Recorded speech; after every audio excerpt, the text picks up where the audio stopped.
Poverty is spoken about like a curse, something tragic, something ancient, something complicated beyond repair.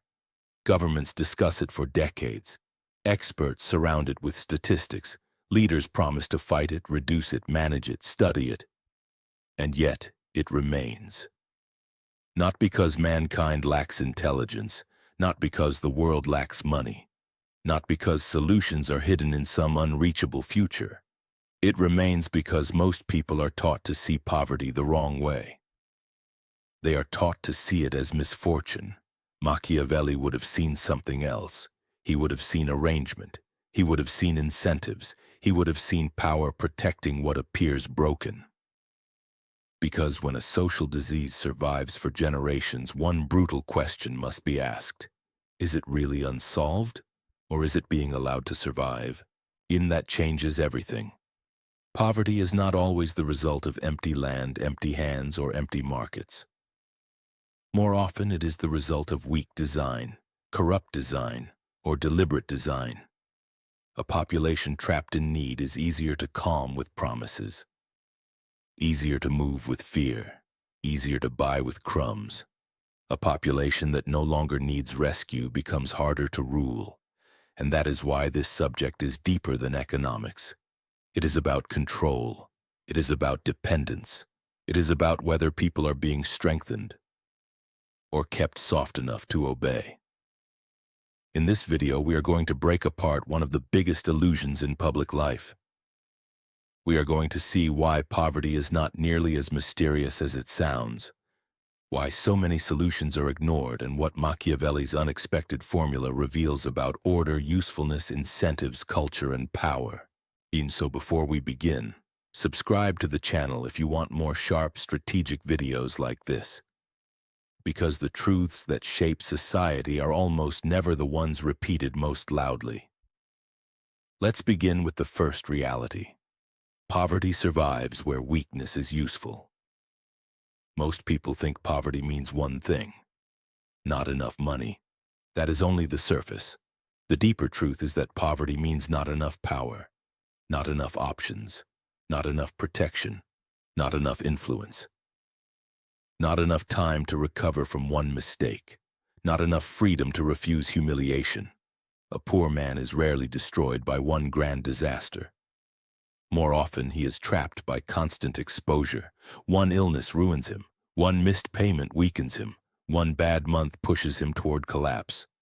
That is not just financial fragility. That is powerlessness. And Machiavelli understood powerlessness better than most modern thinkers ever will. He knew that people with no leverage are easier to command, easier to pressure, easier to frighten, easier to keep in line. So when poverty spreads widely, something else spreads with it: dependence. And dependence is politically valuable. A dependent worker cannot negotiate. A dependent family accepts conditions it would otherwise reject. A dependent citizen becomes vulnerable to handouts, slogans, symbolic gestures, and staged compassion. This is why poverty often remains in places full of wealth. Not because answers do not exist, because real answers would produce too many independent people. And independent people are inconvenient. A man who can feed himself, save money, build a skill, and reject dishonor is much harder to manipulate. He does not panic as easily. He does not kneel as quickly. He does not sell his voice for survival. That kind of person changes the balance. So many systems do not destroy poverty, they regulate it. They keep it painful enough to maintain dependence, but tolerable enough to prevent revolt. That is the trick. Just enough relief to quiet anger. Never enough strength to create freedom, and once you see that, poverty stops looking like an accident. It starts looking like a managed condition. Broken schooling, unstable wages, cheap labor traps. Short-term relief instead of long-term capability. Local corruption disguised as governance. This is often presented as incompetence. Sometimes it is, but sometimes it is far more useful than competence. And that is the moment the discussion becomes serious. And because now the question is not, Why is poverty so difficult? The question is, who loses power if poverty disappears? That is the first step toward Machiavelli's formula. Because before poverty can be removed, the illusion around it must be removed first. If Machiavelli were asked to reduce poverty, he would not begin with charity campaigns. He would begin with order. Because disorder is one of poverty's greatest allies. Where there is chaos, people stop building. Where there is fear, people stop planning. Where rules are unreliable, people stop trusting effort itself. And once that happens, survival replaces ambition. A man living day to day cannot think 10 years ahead. He cannot save with confidence. He cannot educate his children properly. He cannot build patiently when the floor beneath him keeps shaking. So the first attack on poverty is simple. Make effort safer. That means stable law, stable streets, stable contracts, stable consequences, stable institutions, not perfect, reliable. That difference matters. Human beings do not need paradise in order to rise. They need a system where discipline is not constantly punished and where gain is not constantly stolen. No shop grows in fear. No household becomes strong in permanent uncertainty. No serious future is built where corruption can erase work overnight. That is why eliminating poverty is easy in one crucial sense. The foundation is not mysterious. If you create an environment where ordinary effort has a fair chance to survive, a huge number of people begin lifting themselves, not all, but enough to change the shape of society, because most people are not waiting for miracles. They are waiting for the ground to stop collapsing under their feet. This is where many governments fail. They speak of compassion while tolerating chaos. They speak of growth while protecting disorder. They speak of equality while leaving ordinary people exposed to arbitrary ruin. Machiavelli would have no patience for that hypocrisy. He would say, first secure the structure, then speak of virtue. Because until people trust the rules, they cannot trust the future. And until they trust the future, they cannot act like builders. So the first part of the formula is brutally clear. If you want less poverty, stop sabotaging effort. Remove the rot that punishes discipline. Remove the uncertainty that kills planning. Remove the disorder that turns every small setback into disaster. That is not fantasy. That is governance. But order alone does not make a man rise. It only gives him room. The next step is what he becomes inside that room. This is where the discussion becomes uncomfortable, because societies do not reward pity for very long. They reward usefulness. That is one of Machiavelli's coldest truths. A system may speak publicly about compassion, fairness, and care, but in practice it pays those who solve problems, create value, protect interests, and make themselves difficult to replace. So the real path out of poverty is not sympathy. It is capability.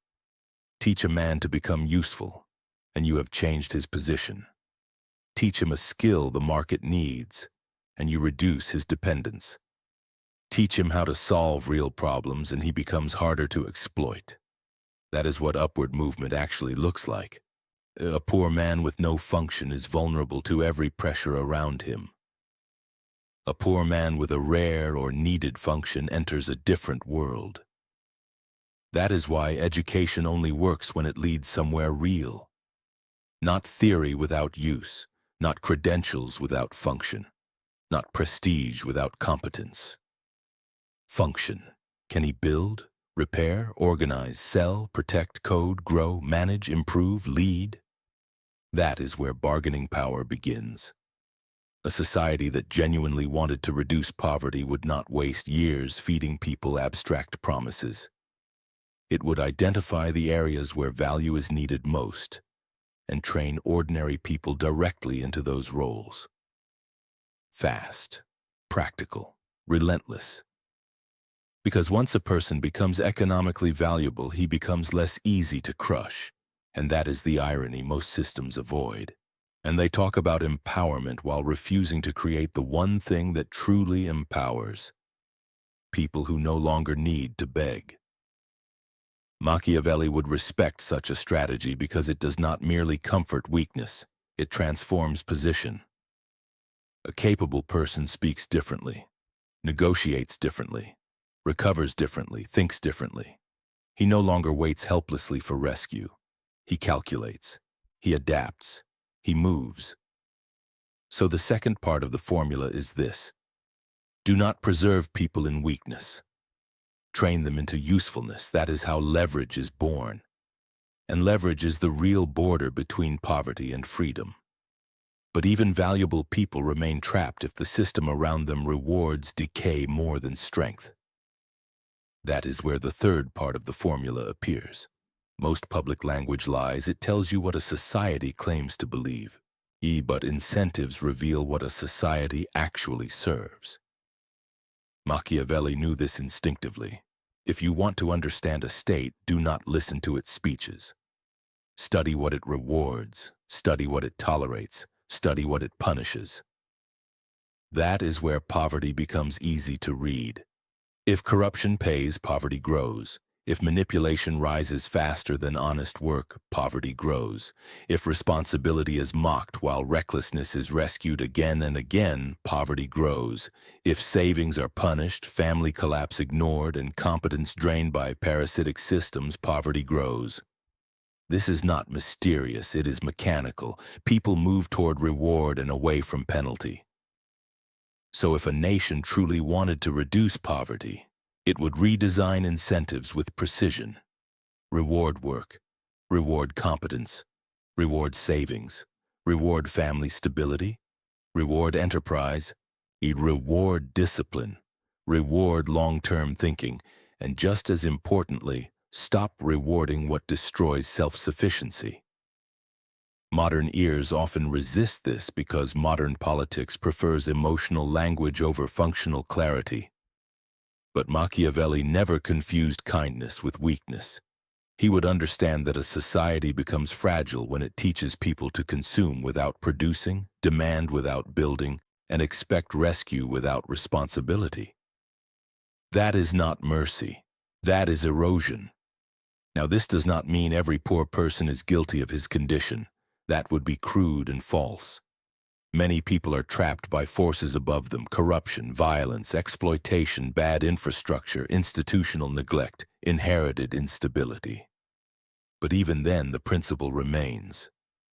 If the system keeps rewarding dysfunction, poverty will reproduce itself faster than any aid package can slow it. That means the real battlefield is not charity alone. It is architecture. A serious ruler would ask, what behaviors make the population stronger? What behaviors make it weaker?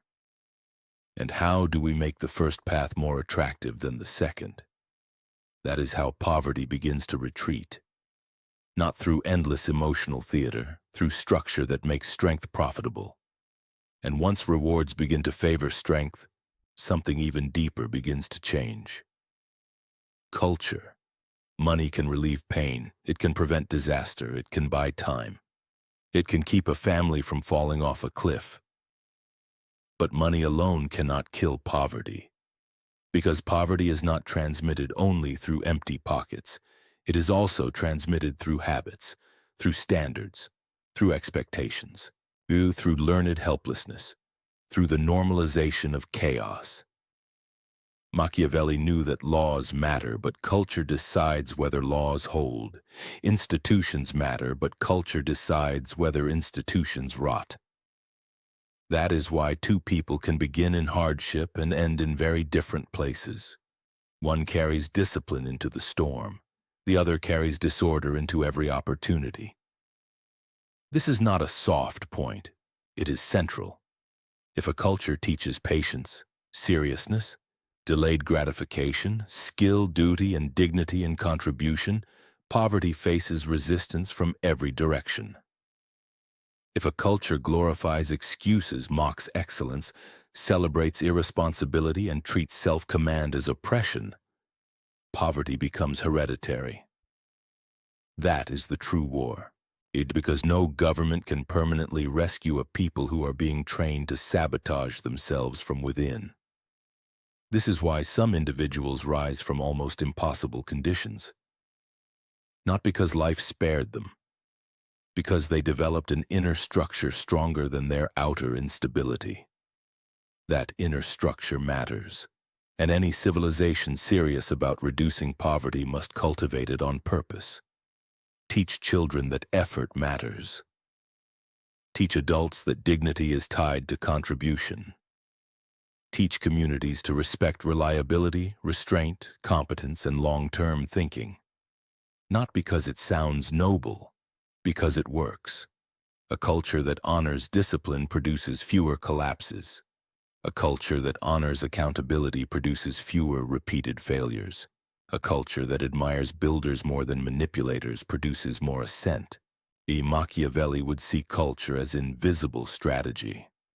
It cannot be touched, yet it shapes everything. It determines whether freedom survives. It determines whether prosperity multiplies or evaporates. This is why eliminating poverty becomes easy only when you stop treating it as just a money problem. It is also a moral problem, a behavioral problem, a structural problem, a civilizational problem. And once that becomes clear, the formula becomes simple enough to say in one breath: create order, train usefulness, reward strength, restore culture. That is the unexpected formula, not sentimental, not glamorous, but devastatingly practical. And if all of that is true, then one last question remains. If the formula is so visible, why is it so rarely applied? Here is the most uncomfortable lesson of all. That many problems in society continue not because solutions are unknown, but because the people with influence do not truly want the consequences of solving them. That is the brutal truth. When power becomes serious, things move quickly. Borders are enforced, wars are financed, industries are rebuilt, cities are transformed. New laws appear in weeks when elites feel urgency. So when poverty survives for generations, one must stop pretending the only issue is difficulty. Often the issue is willingness. Because real poverty reduction would not merely improve lives. It would alter the balance between ruler and population. A man who is no longer desperate becomes harder to command. A household with stability becomes harder to bribe. A skilled worker becomes harder to exploit. A self-respecting community becomes harder to deceive with spectacle. And that is why the subject matters far beyond economics. It is about whether ordinary people remain manageable or become formidable. And that is where Machiavelli's formula becomes fully visible. If leadership truly wanted to reduce poverty, it would do 5 things with ruthless consistency. Create order people can trust. Train people into practical usefulness. Reward disciplined, productive behavior. Destroy incentives that feed dependence. Rebuild a culture of dignity, restraint, and strength. That is it. That is the formula, not magic, not mystery, not some unreachable ideal hidden behind endless debate. The path is already visible. What is rare is courage. The courage to admit that poverty is often preserved by design. The courage to say that some systems benefit from weak citizens. And the courage to build a society filled not with manageable people, but with capable people. That is the part that frightens power. Because once people no longer fear hunger every day, they begin to fear rulers far less. And once they fear rulers less, public life changes shape. So yes, eliminating poverty is actually easy in one very specific sense. The principles are simple. What is difficult is not understanding them. What is difficult is choosing strength over control, freedom over dependence, builders over beggars, reality over performance. So if this gave language to something you have felt for a long time, subscribe now and stay with the channel. Because once you learn to watch what power protects, the world stops looking confusing and starts looking brutally clear. And remember this final line: poverty survives longest not where solutions are absent, but where weakness remains profitable.